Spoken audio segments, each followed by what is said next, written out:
आज या दसरा मेळाव्याला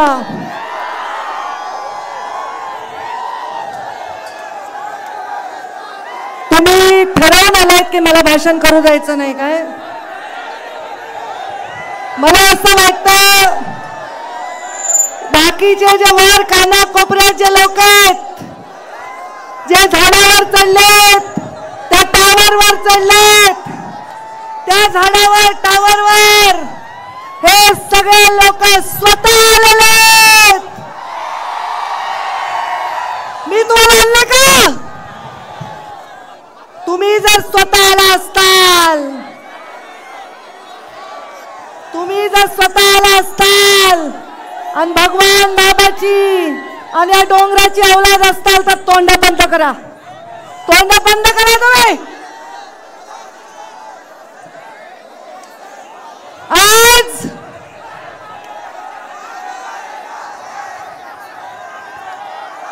माझ्या दसरा मेळाव्यामध्ये पूर्ण राज्यातून लोक येतात, दरवर्षी येतात. पण मागच्या वर्षीपासून असं हलक्या वागणारे लोक तुम्ही काय यायलात? तुम्हाला जर भगवान बाबांवर श्रद्धा आहे तर तुम्ही असे धिंगाणा करणारे लोक हे माझे असूच शकत नाही.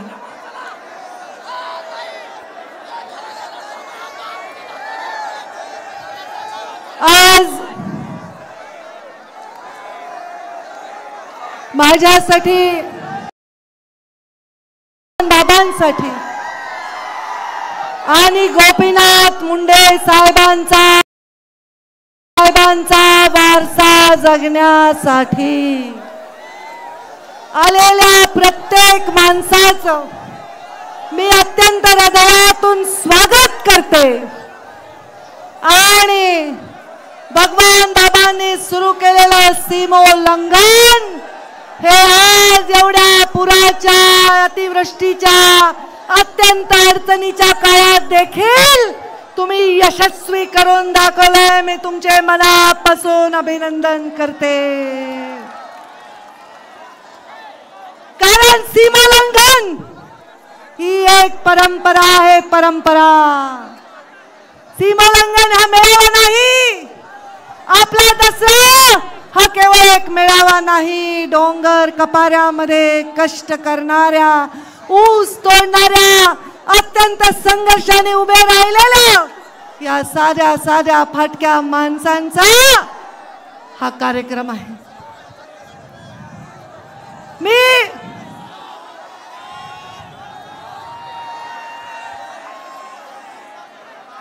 भगवान बाबांच्या चरणी प्रार्थना करते.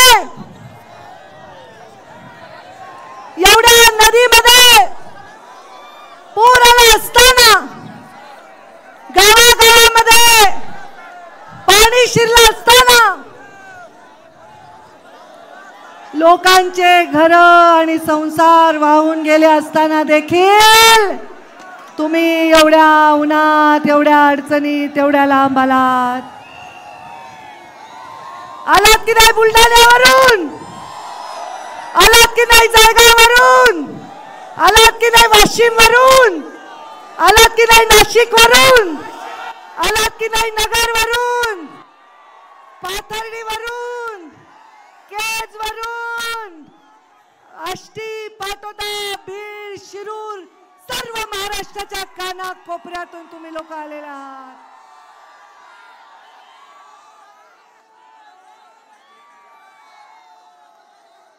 भगवान बाबांना,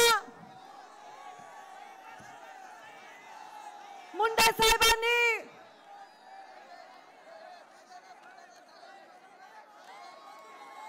सिंदखेड राजावरून, बुलढाण्यावरून, देऊळगाव राजावरून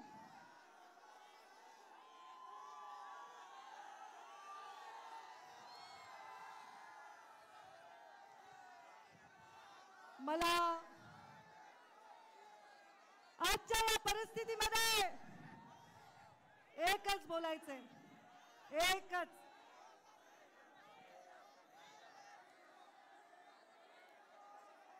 माझ्या अत्यंत महत्त्वाची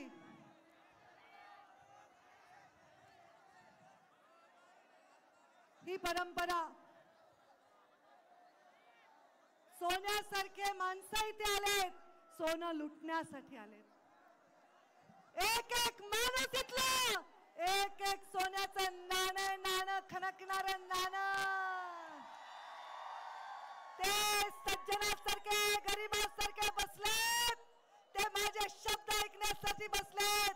ते आहेत गोपीनाथ मुंडेचे आणि पंकजा मुंडेचे बहादर सैनिक. आणि हे धिंगाणा घालायला आलेले मला काही वाटत नाही. माझ्या घोषणा देऊन तुमच्या विषयीचं माझं मत बदलणार नाही. विरासत में संघर्ष मिला है, विरासत में संघर्ष मिला है तो जिद भी मिली है लड़ने के. चाहे जो भी हो, चाहे जो भी हो, डटकर आगे बढ़ने की. बदलू खुद को मैं क्यों, मैं विचारों की अटल चोटी हूं, मैं गोपीनाथ मुंडे की बेटी हूं. आज या लोकांचे संसार वाहून गेले. या गावामध्ये मी गेले, फाटके लोक बघून, त्यांचं दुःख बघून माझ्या डोळ्यामध्ये अक्षरशः अश्रू आले. घरामध्ये सुखाचा घास सुद्धा माझ्या पोटामध्ये गेला नाही. पण एक मी या भागामध्ये बघितलं, या परिस्थितीमध्ये बघितलं की जाती पातीच्या आमच्यासारख्या पुढाऱ्यांनी केलेल्या सगळ्या चाकऱ्या, सगळे जोखड गळून पडले आणि माणूस माणसाच्या मदतीला धावून आला. दाखवा बरं तुमच्या बाजूच्या माणसाचा हात, पकडा बरं, पकडा बरं, हात वर करा बरं. शेजारच्या माणसाचा हात पकडा बरं, पकडा बरं, सगळे हात वर करा. आपल्या शेजारच्या माणसाचा हात पकडा, पकडा. असा समाज आणि अशी साखळी घडवण्याची आवश्यकता आहे. असा नेता आपल्या सगळ्यांना आवश्यक आहे.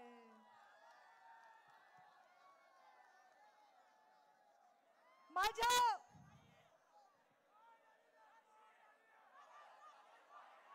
या लोकांचं दुःख बघून मला ज्या वेदना झाल्या त्या शब्दात मांडू शकणार नाही.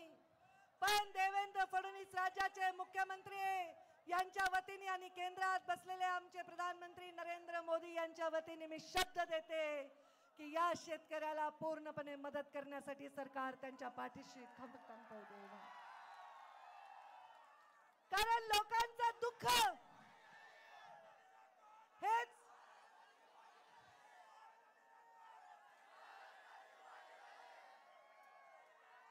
तुम्ही वाटोळं केलं पोरांनी.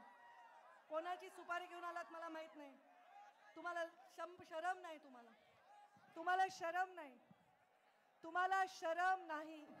जी शरम गोपीनाथ मुंडेंच्या नजरेत होती ना, कुणाचं वाईट झालं, ती शरम माझ्या नजरेत होती ना, ती तुमच्या दिसत नाही. मला माझ्या घोषणा देण्याने तुम्ही पवित्र होणार नाहीत.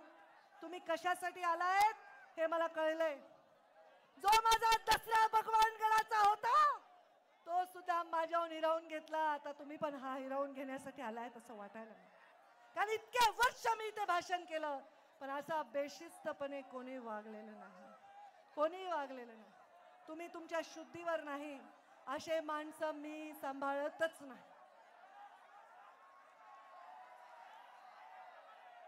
एवढ्या दुःखात, शेतकऱ्यांच्या दुःखात धावून जाताना मी त्यांना वचन देते की तुम्ही सर्वजण काही चिंता करू नका. कारण जब देखती हूँ भूखे बच्चे फटे हुए कपड़ों में माँ, जब देखती हूँ भूखे बच्चे फटे हुए कपड़ों में माँ, गरीबी में तड़पता परिवार, मैं खून के आंसू रोती हूँ, मैं गोपीनाथ मुंडे की बेटी, मैं गोपीनाथ मुंडे की बेटी. मी आपल्या सर्वांना आज सांगते, नवदुर्गा 9 दिवस नवरात्र होतं का नाही? होतं का नाही? तुमच्या घरात नसेल कारण तुम्ही पथ्य पाळत नाहीत काही. आमच्या घरात आहे, कांदा लसूण नाही, नॉनव्हेज नाही, बाकी तर नाहीच नाही. कारण तुम्ही काय ग्रहण करून आला असताल तर तुम्हाला कळणारच नाही मी काय म्हणाले. माझ्या 9 दिवस नवदुर्गेची आपण पूजा केली. 9 दिवस या नवदुर्गेनी काय काय केलंय? चंडमुंड सारखे राक्षस न्यास्तो नाबूद केले. रक्तबीजासारखा राक्षस, महिषासुरासारखा राक्षस संपवून टाकला. आजच्या कलियुगामध्ये रक्तबीजासारखा राक्षस आता जन्माला आलाय आणि हा राक्षस शरीरात नाही, तुमच्या सगळ्यांच्या बुद्धीत जन्माला आलाय. एक रक्तबीजाच्या एका रक्ताच्या थेंबातून अनेक राक्षस होत होते, उभे राहत होते. तसं आता चुकीच्या बुद्धीतून, चुकीच्या तोंडातून, चुकीच्या निर्णयातून, चुकीच्या संदेशातून अनेक राक्षस उभे राहतात आणि ते आहेत जातीवादाचे राक्षस, धर्मवादाचे राक्षस. एक स्त्री म्हणून राजकारण करत असताना मी दुर्गेच्या चरणी प्रार्थना करते की रक्तबीजाला जसं तू संपवलंस ती शक्ती आम्हाला दे आणि हा जे जाती पातीच्या धर्माच्या भिंती तयार झाल्यात ते राक्षस नेस्तो नाबूद करण्याची शक्ती. जेव्हा नदीला पूर आला, जेव्हा लोकांच्या घरात पाणी गेलं, मी पाहिलेलं आहे कधी कधी आपत्तीमध्ये इष्टापत्ती असते. एका गरीब माझ्या बौद्ध समाजाच्या माणसाच्या घरात पाणी आलं तर त्याच्यासाठी आमच्या मजारा समाजाचा माणूस त्याच्यासाठी राशन घेऊन गेलेला आहे. एका गरीब कैकाराच्या घरी पाणी गेलं तर आमच्या गावातले 12 बलुतेदार त्याच्यासाठी राशन घेऊन गेलेत, भांडे घेऊन गेलेत, त्यांना पांघरायला घोंगडी दिली, कंबळ दिलं, काय नाही केलं. आज मला जातीपातीच्या भिंती गळून पडताना दिसून खूप आनंद झालेला आणि मला इच्छा आहे की भविष्यामध्ये जातींना एकत्र गुंतण्याचा धागा बनण्याचं काम हे आपल्याकडून झालं पाहिजे, हे आपल्याकडून झालं पाहिजे. आज भगवान बाबा काय म्हणायचे माहिती का? काय म्हणायचे भगवान बाबा? 1 एकर रान विका पण शिका म्हणायचे का नाही? तुम्ही शिकलेच वाटत नाही मला, तुम्ही शिकलेले वाटत नाहीत मला. 1 एकर रान विका पण शिका भगवान बाबा म्हणायचे. पंकजा गोपीनाथ मुंडे, माझ्यावर प्रेम करणाऱ्या, मुंडे साहेबांवर प्रेम करणाऱ्या, भगवान बाबांवर खरी श्रद्धा बाळगणाऱ्या लोकांना मी आवाहन करत आहे की 2 घास कमी खा, की 2 घास कमी खा पण स्वाभिमानाने राहा. नका कुणाचे तुकडे उचलू, नका कुणाचे पैसे घेऊ, नका खोटे काम करू, नका खोटे धंदे करू, नका गुंडबंड करू. काही गरज नाही हे करायची. चांगल्या माणसाचं चांगलंच होतंय, भगवान बाबाचे आशीर्वाद त्याच्या मागे असतात. तुम्ही, मला तुमचा स्वाभिमान आहे, मला अभिमान आहे तुमचा. या काना कोपऱ्यातल्या हे जे लोक बसलेत ना देवासारखे शांत, तुमच्यासाठी मी डोकं जमिनीवर ठेवून नतमस्तक झाले. मला अभिमान आहे तुमचा. मला विचारत होते लोक की दसरा मेळावा होणार आहे का, होणार आहे का? मी मला मेळावा तर मला माहित नाही पण मी दर्शनाला जाणार आहे, ते पण भगवान बाबांच्या दर्शनाला मी जाणार आहे, सीमोल्लंघनाला जाणार आहे. इथे हे स्टेज आणि माईकची व्यवस्था सोडली तर मी काहीही करत नाही.